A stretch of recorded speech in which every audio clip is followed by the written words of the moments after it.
The deepest kind of love is not about finding the perfect person. It is about awakening the beautiful part of yourself that has long been asleep. You don't just love someone else. You love the version of yourself they help you see. Have you ever wondered why someone falls in love with you? Why do certain people feel so intensely drawn to you, as if resisting that pull is impossible? Is it your appearance, your personality, your charm? Or is there something deeper behind the captivated gaze, behind the quiet laughter of the heart? Something subtle and invisible, moving silently within the soul. Carl Jung, the great psychoanalyst of the 20th century, once said, "Love is never random. People do not fall in love by accident. They love you for two profound reasons, both arising from the deepest layers of their unconscious mind. What you see is merely the surface, but what pulls them toward you are the quiet undercurrents from within." We often think of love as a sudden miracle, like a spark that leaps between two souls. But to Jung, even that seemingly spontaneous attraction is guided by a hidden order, an inner logic shaped by the unconscious. What feels natural is, in fact, the result of a long internal process. Emotions left unresolved, needs left unmet, and inner images waiting to rise. Within every human being are buried images, fragments of who we once were, who we long to become, or who we've lost along the way. When we meet someone who mirrors those inner fragments, we feel drawn to them, as if they carry a piece of our soul we didn't even know was missing. But in truth, it isn't them we're seeing, it's ourselves, reflected back through their presence. Imagine someone who has lived a cautious, withdrawn life, afraid of vulnerability. When they meet someone who is bold, expressive, and emotionally free, they feel captivated. Not just because that person is attractive, but because they represent something buried deep within, a potential for aliveness they have never dared to awaken. The first reason someone falls in love with you represent what they lack. It's not merely opposites attract. It's that opposites reveal what is missing. A logical person may be drawn to someone deeply emotional. An introvert may be fascinated by an extrovert. A structured soul may fall for someone wildly spontaneous. But if they do not recognize that what they admire in you is something they must cultivate in themselves, they risk becoming dependent, mistaking admiration for love. And when the idealized image begins to dissolve, when your true imperfect self emerges, that love may begin to fade. This is the danger of projection. The unconscious turns you into a symbol of their soul, and once you no longer fit that ideal, the love begins to unravel. But Jung didn't stop there. He went further, introducing the concepts of anima and animus, the unconscious inner images of the opposite gender that live within each of us. Every man carries within him the image of the feminine, his anima. Every woman, the image of the masculine, her animus. These are not just personal preferences or cultural roles. They are emotional blueprints formed through our earliest experiences with our parents and shaped by collective archetypes of masculinity and femininity passed down through myth, culture, and human memory. These inner figures become deeply charged with emotion.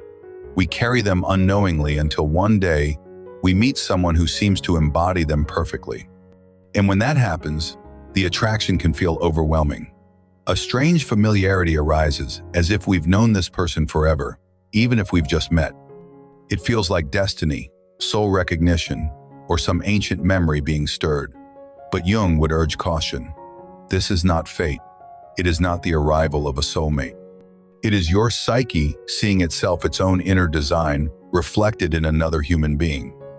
The second reason someone falls in love with you awaken an inner image they've carried for years. You don't need to resemble this image outwardly in looks or personality. What matters is that you stir something deep within them, activate a pattern buried in their psyche, and awaken emotions they cannot explain. They do not fall in love with you, but with what you represent in their inner world. Yet this kind of love is also perilous, because when someone falls for an inner image, they are not truly seeing you. You become the screen upon which they project a movie written long before you entered their life. And when reality sets in, when your true self emerges, with all your contradictions and human flaws, the illusion collapses. What once felt sacred becomes confusing. What once felt perfect becomes burdensome.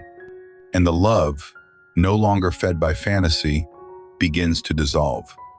Many passionate love stories begin with reverence and end in chaos.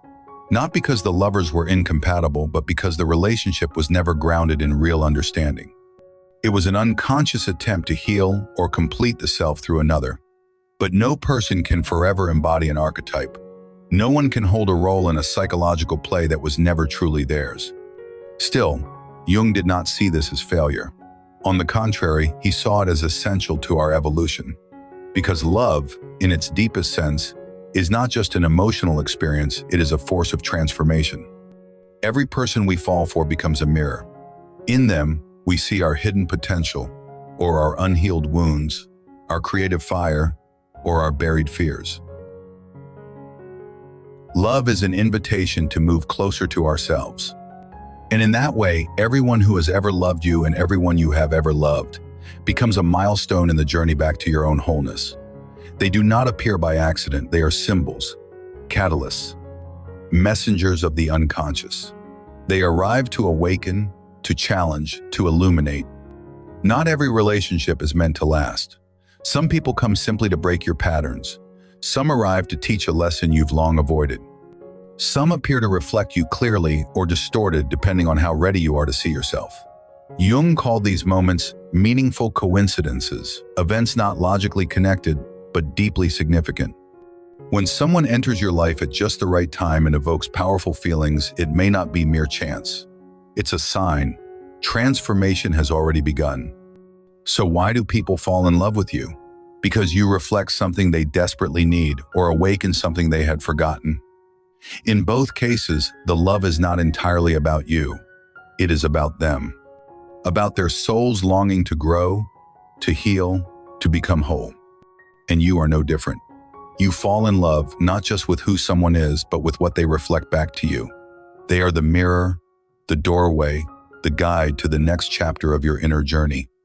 But if you remain unaware of these patterns, you may stay trapped, falling for the same types, entering the same relationships, chasing the same illusions.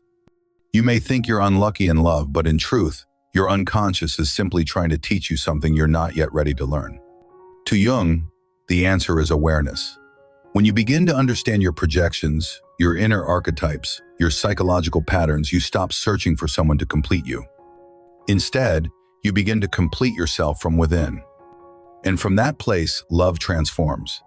It is no longer a game of fantasy or fear. It becomes real, grounded, and free. Because in the end, the deepest love is not about finding the perfect person. It is about awakening the beautiful part of yourself that has long been asleep. You don't just fall in love with others, you fall in love with the version of yourself they help you uncover. Understanding love through Jung's lens reveals a profound truth. Love is never just about the other. It is always a journey back to the self. So next time someone loves you or your heart stirs toward another soul, pause for a moment and ask yourself, what part of my soul is waking up right now?